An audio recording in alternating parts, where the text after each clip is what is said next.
Halo, assalamualaikum warahmatullahi wabarakatuh. Selamat pagi anak-anak kami. Hari ini kita akan lanjutkan pelajaran tentang perencanaan usaha kerajinan untuk pasar lokal.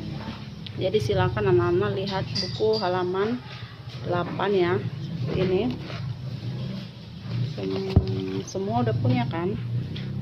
Di sana ada perencanaan usaha kerajinan untuk pasar lokal. Jadi pasar lokal itu terbagi menjadi 3. Yang pertama adalah pasar lokal, kemudian pasar nasional, dan pasar global atau pasar internasional.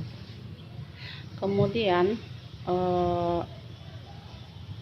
pembagian pasar dibagi menjadi 3. Yang pertama secara geografis atau tempat, kemudian secara demografis atau usia dan gender, kemudian yang terakhir itu psikografis menurut karakter atau kelas sosial atau gaya hidup.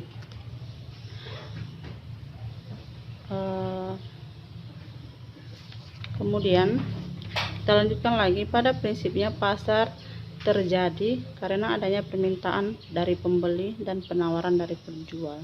Kemudian kita lanjutkan ya. Kemudian kebutuhan pasar lokal dapat diketahui dengan melakukan pengamatan terhadap pasar sasaran. Lihat di buku halaman 9. Misalnya untuk mengenali kebutuhan pasar sasaran siswa yang mengikuti ekstrakurikuler olahraga, kita dapat mengamati kebiasaan mereka. Contoh, siswa ekskul, salah satu ekskul di sekolah kita itu contohnya adalah pemain badminton ya. Jadi ketika kita akan membuat satu produk kerajinan, maka kita amati dulu kira-kira produk kerajinan apa yang mereka butuhkan si pemain ekskul tersebut. Contoh, kan kalau dia ekskul ke sekolah tentu dia akan membawa raket. Nah, jadi di sana kita bisa buat satu produk kerajinan, contohnya adalah tas raket. Oke, paham kan maksud ibu? Nah, contoh lagi ekskul seni membutuhkan pakaian ganti contohnya. Jadi kira-kira produk kerajinan apa yang mereka butuhkan? Bisa tas untuk membawa baju ganti. Dari apa bahannya? Ya, kita bisa buat dari kain perca contohnya, bisa dari kain flanel dan sebagainya. Nah, itu dia. Itu sudah tertera di halaman 9. Silahkan anak-anak lihat. Setelah itu,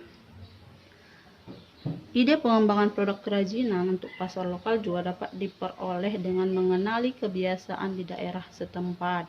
Jadi kita lanjutkan ya. Kemudian kebutuhan pasar lokal dapat diketahui dengan melakukan pengamatan terhadap pasar sasaran. Lihat di buku halaman 9.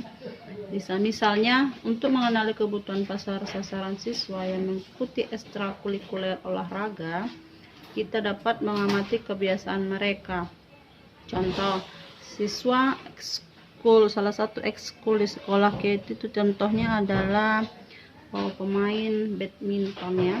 Jadi ketika kita akan membuat satu produk kerajinan, maka kita amati dulu kira-kira produk kerajinan apa yang mereka butuhkan si pemain ekskul tersebut. Contoh, kan kalau dia ekskul ke sekolah tentu dia akan membawa raket. Nah, jadi di sana kita bisa buat satu produk kerajinan, contohnya adalah tas raket.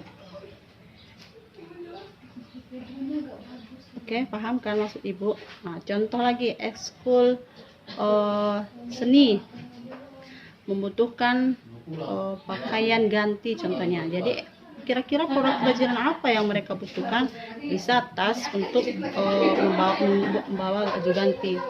Dari apa bahannya? Ya, kita bisa buat dari kain perca contohnya, bisa dari kain flanel dan sebagainya. Nah, itu dia. Itu sudah tertera di halaman 9.